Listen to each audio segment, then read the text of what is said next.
Hey guys, so I just wanted to come on here and do a quick little comparison here between the new OnePlus 5T and its predecessor, the OnePlus 5, because I think some people might be wondering, is it worth it to upgrade here from the 5 to the 5T on the left, given that it is like the same kind of price. I think there's definitely some things that you need to be aware of in terms of the changes, and whether those changes are enough to justify upgrading or side grading here. So we're just going to first have a look at the performance between the two. Both of them are 6 gigs of RAM, and we can just restart them just to see the boot up. Both have Android Nuggets still no Oreo, but I think you can get beta obviously for the OnePlus 5 if you want to test out the official Oreo.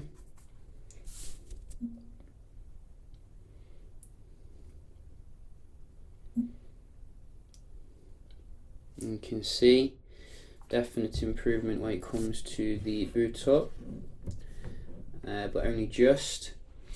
So obviously the main thing you will notice is the enhanced area of screen that you do get with the 5T, which really looks amazing, given that it's only 1080p. Usually on this sort of display you want a 2K display, but the brightness, the viewing angles, etc., absolutely fantastic. No more jelly effect as well, which you can really see when you start to install a lot of apps. That is a big improvement. Also, we don't have a fingerprint scanner on the front anymore, so it's on the back here. So that is something to consider whether you like it on the front or back.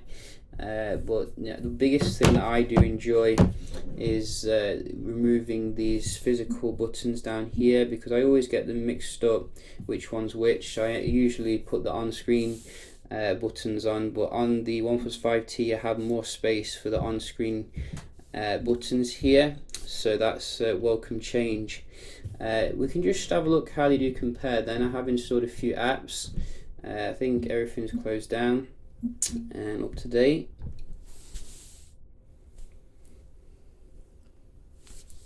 Not expecting too much difference here.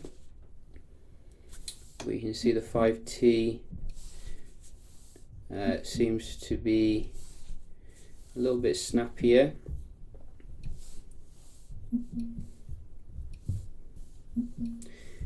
But most things you can see are generally very comparable, which is what you would expect.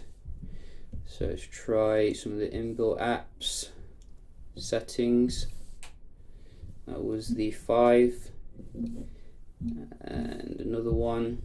Let's try calculator.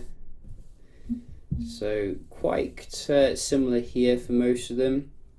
Really, I don't think if you're looking at a performance perspective, you're not going to see a massive step up, but you will see some improvement, which is good. Let's just have a look at the Geekbench. So, I think we are running Android Oreo on the OnePlus 5. I thought it was Nugget, but I'm probably still running the beta. So make of it as you will. I have quite a few phones, you see, and it's hard to keep up. But we are running the Geekbench. I will fast forward through this. So I think we're coming to the end now of the Geekbench, and it seems that the 5T is just ahead in terms of finishing it off, which is quite nice. We do like to see improvement, and it does seem to get better scores. So maybe they're using better quality memory or something, because obviously the official specs are quite similar. But quite interesting really, I think, in terms of the actual speeds of the devices, because I think really what I wanted to see with the 5T is something interesting in regards to like the camera, maybe implement a wide angle solution or something. Let's just check the Wi-Fi scores. So again, we're on the wrong server.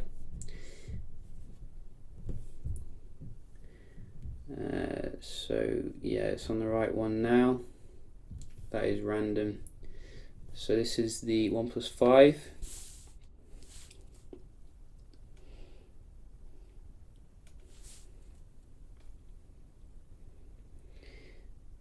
Still very comfortable here. We did do a soda test actually with the OnePlus 5 and I've not had any problems, but I think you're getting enhanced waterproofing on the 5T. So why is it, what does it love about Manchester so much? I don't understand. Let's just, where am I? Where is it? There we go. Oh, let's try again. Phone really wants to be in Manchester. So, so you can see OnePlus 5 taking the crown when it comes to the Wi-Fi. I do think that was a one-off based upon what I've seen. You know, I think it got lucky there really, but you can see the OnePlus 5 still has fantastic Wi-Fi performance, and there's not really that much difference there. So what else is there new on the 5T? Obviously we do have a facial recognition thing, which from what I've seen is hit or miss in terms of the functionality. You know, it does also have, I think, the same kind of a battery percentage. I probably would have liked to have seen 4000 mAh like the Huawei Mate phones. Does it have high-res audio? I think it does in terms of the Bluetooth, but no 32-bit DAC for your wired solution. But it's good that they have kept a headphone jack. You know, do give props where props is due. It's one of the few phones that actually does have that still. Is it worth upgrading from the OnePlus 5? That is the golden question. Too early to tell for me. You know, I think I'm going to use it as my main phone for a while just to see how the experience is and then report back. But I think it does have some nice things and some missed opportunities overall so far. Hope you found the video helpful, and I'll see you in the next one. Cheers.